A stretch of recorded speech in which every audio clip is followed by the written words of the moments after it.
Welcome dears. I hope that you understood completely simple present tense.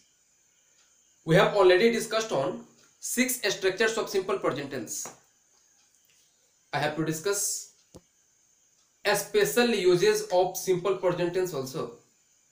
But I shall discuss all those special rules of simple present tense later. Today we have to discuss on present continuous tense. You know that इसी का नाम है present progressive भी और present imperfect भी. इस concept को detail discuss की जाएगी, but before it you have to pause your video and you have to write down all those words which are on the board. After just a minute I have to discuss it.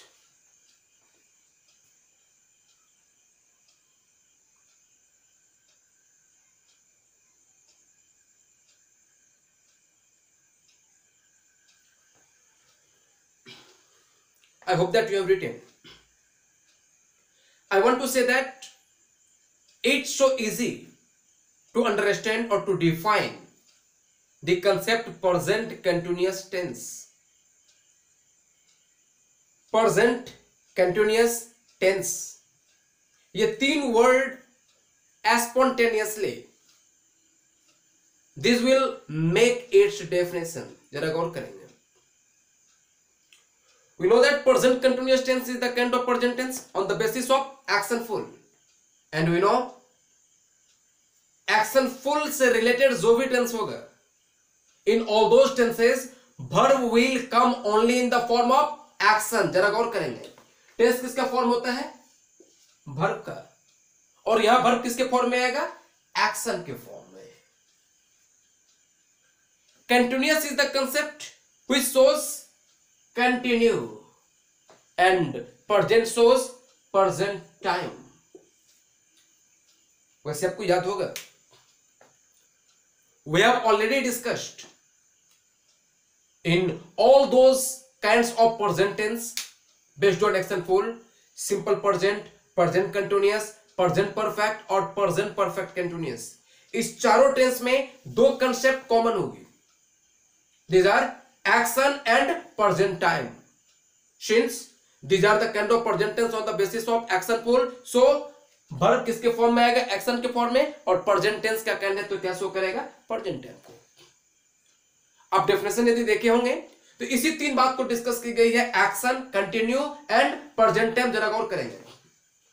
The action which is continue in present time, that is called present continuous tense. वह काम जो वर्तमान समय में लगातार हो, वही काम क्या कहलाएगा? Present continuous tense. जरा एग्जांपल को देख लें. एग्जांपल को देखने के बाद I think it will clarify some more. जरा ध्यान देंगे. He is reading a novel now. We know that to read a novel it is an action. Reading a novel it is an action. उपन्यास पढ़ रहा है. जरा गौर करेंगे. उपन्यास पढ़ रहा है, इट मींस वो काम क्या है? कंटिन्यू है. Is reading a novel, this action shows continue. वह अभी उपन्यास पढ़ रहा है. ये अभी, ये now, it shows completely present time. And you know, whenever you will find action, it is continue in present time. जब ये तीन कंसेप्ट आपके सामने आएगी तो फिर it's so easy to say that it is present continuous tense. I hope that you understood completely the definitions and the example of present continuous tense. Now we have to discuss on Hindi symbol. आपको याद होगा हम पहले भी discuss किए थे कि to learn a new language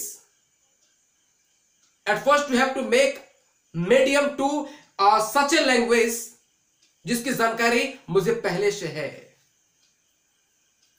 अभी हम लोग इंग्लिश सीख रहे हैं, तो completely to learn English at first you have to make a medium to such a language जिसकी जानकारी पहले से है. किसकी जानकारी है? हिंदी की है. हिंदी से इंग्लिश सीखने की बात हो रही है. तो at first we have to discuss on Hindi sentence which relates to present continuous tense. In that condition, we have to discuss on Hindi symbol. Simple present में भी देखा गया था और प्रेजेंट कंटिन्यूअस में भी देखी जा रही है। हम एक बार फिर से आप सबों से रिक्वेस्ट करूंगा कि सर हिंदी सिंबल पे डिपेंड होना है बहुत हद तक प्रेजेंट कंटिन्यूअस या फिर किसी भी टेंस से रिलेटेड हिंदी सेंटेंस को किसी एक टेंस तक मुझे बांध के रखने का यह काम करेगा, बट नॉट ऑलवेज। ये ध्यान रखना है, Hindi symbol it will help you maximum time but not always.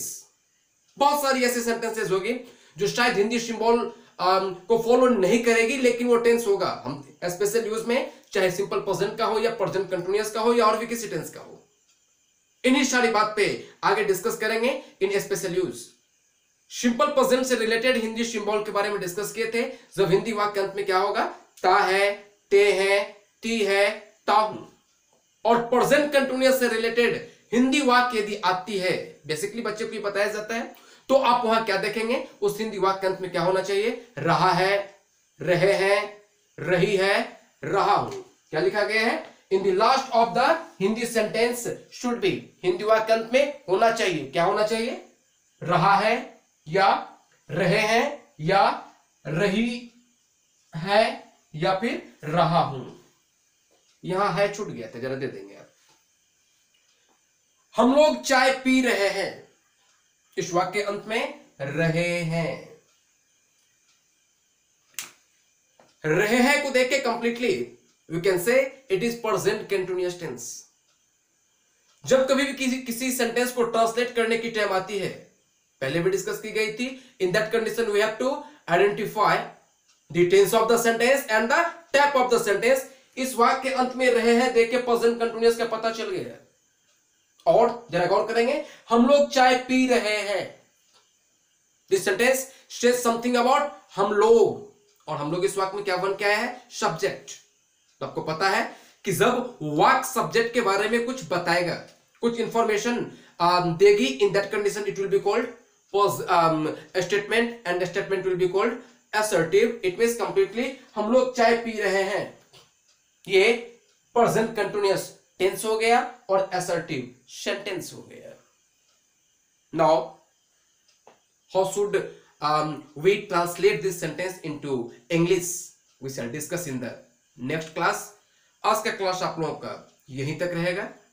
इसी क्लास को आगे हम लोग कल देखेंगे और बहुत जल्द I shall try to explain a poetry of class 12th। कब होगी वो पहले एक क्लास पहले आपको बता दी जाएगी, चैप्टर का नाम बता दिया जाएगा, बुक लेके आप लोगों को उस रोज बैठना है, टेक्स्ट आप देखेंगे। I shall try to explain line by line of the poetry। बता दी जाएगी कब होगी। आज का क्लास यहीं तक। Good night, thank you.